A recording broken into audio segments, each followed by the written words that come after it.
Welcome to another good form preview. I'm rolling solo today. It's a bit of a crossing of paths, a sliding doors situation. Jason Bonington is now on leave after I've taken leave, but I'm back and I'm looking forward to this meeting tonight here at Tabcorp Park Melton.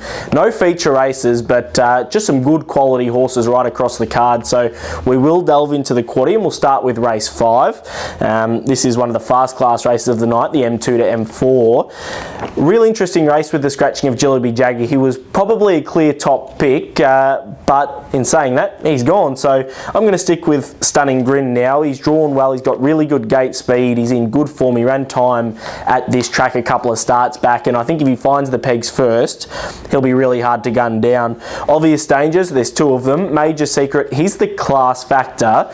His last run, well, you forgive that. He's had a couple of weeks off, he's back at the races now, and he's a New South Wales Derby winner as a 3-year-old. He's a very smart horse.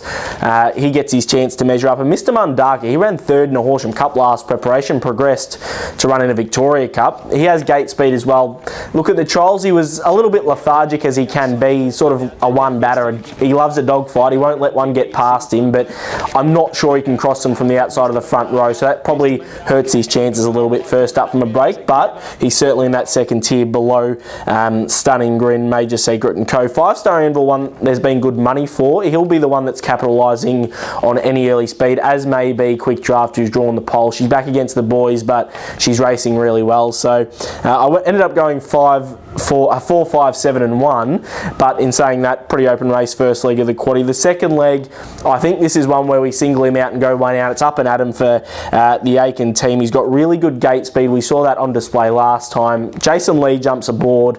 Now last time out he ran 151.9 at Melton, was only just pegged back by Jillaby Jagger, and he drops into an M1 only. It looks close enough to a good thing to me. The obvious question mark is what Chill Desire and Cyrus do inside him. They both have gate speed, but I think probably either one would hand up to him at some point if Jason Lee really puts the foot down. So clearly on top. Johnny Fox is the one that's going to be hitting the line really hard. He's in good form. He's racing well. He's got a good turn of foot. If they overcook it up front, he'll be hitting the line as he was last time behind Up and Adam and co. Outside of those, Cyrus, Chill Desire I've mentioned. Toulouse-Lautrec was actually really good last time. Go back and watch his run, hit the line when clear. He probably ends up in an awkward position, but I wouldn't totally discount him, and even Skippy Rascal was good last time. So Up and at him quite clearly for me. I went 6 to win from 9, 3 and 1, but interesting race 6. Race 7, this time for the Square Gators, and again I've got a single one out here in the Boss Man. His 2 runs this preparation have been spot on behind Kai Valley Blur. He drops right back in grade. Look, he's the horse to beat for sure and certain. If you're playing for dangers, obviously Enzino drawn well, back up in grade, but she can probably hold any early challenge and she's going to get every chance from there. Alpaco, he was very good behind the Boss Man last time. They finished 4th and 5th. There's a bit of space between them, but Alpaco back down in grade. I think he's potentially over the odds, as is Son of Anarchy, drawn 3. He ran a monster race in a Great Southern Star Heat at the end of his last campaign.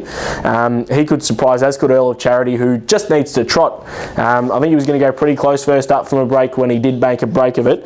If he does trot cleanly throughout, I could certainly entertain him at massive odds, but for me, quite clearly 10 to beat 9, and then maybe 3 and 11 if you're playing your multiples with Enzino somewhere in the mix. In the last leg, MacDoro for me, he's probably been a bit of a punter's foe at times, MacDoro, but he gets every favour in this race, drawn to potentially lead. He was very good behind, better down under last time. The Fat Man is the danger, ran out of condition first up. Who would have thought it, the Fat Man, but if he is able to strip a little bit fitter, I certainly think he's the obvious danger. I think I'm Lonely at big odds can run a drum. Just got lost at Menangle last time up the big long straight, and maybe even a Hoonien or a Bad Boy Brad if you're playing even wider. But for me, I'm going to be playing numbers 3 and 7 mainly in the last leg of the quaddie. Outside of that, maybe 8 and 9 the next best. But looking forward to this big program at Melton. My best on the card, race 2, number 10, Smudge Bromac, dropping a long way in class. Probably should have beaten Messini and Major Crocker last time. He was that unlucky. He's in a claiming race. Get on him, race 2, number 10. Looking forward to all the action. Tune into Sky RSN. All the coverage should be good out tonight at Melton.